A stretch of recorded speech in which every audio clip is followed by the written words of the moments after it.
Okay, when you're doing a nipper, always make sure that joint is tight before you start to sharpen. If not, you'll never know if you have it right or not. All you do, we're going to have to cross the camera here. All you do is slide it into here, tighten this clamp down. Now, after 8 or 10 years, I no longer use this clamp. I'm able to do it by hand, but the clamp is here to allow for stability in your sharpening. Now, what you notice, we have a lot of overhead light here, and it makes it very hard to see the outline of the nipper. So what I'll do, I'm going to turn off the light above me.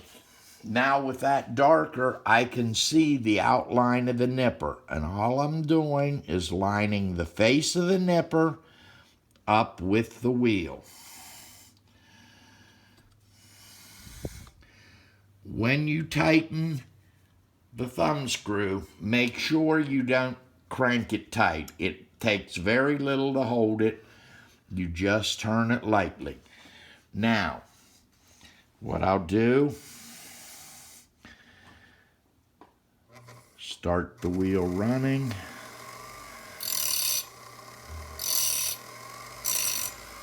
And I come off.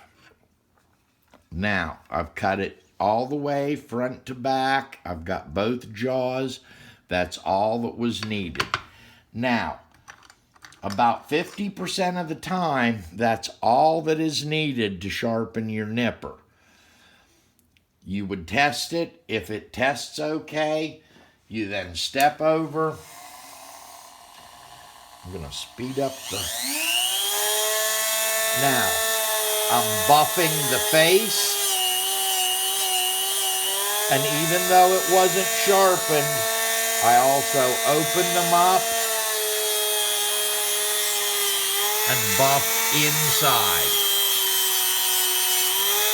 Now, the nipper would be ready to test, and like I said, 50% of the time, maybe 60, that's all that's needed. The rest of the time, you have to back up then and go to the A-clamp, and I'll show you that in another clip.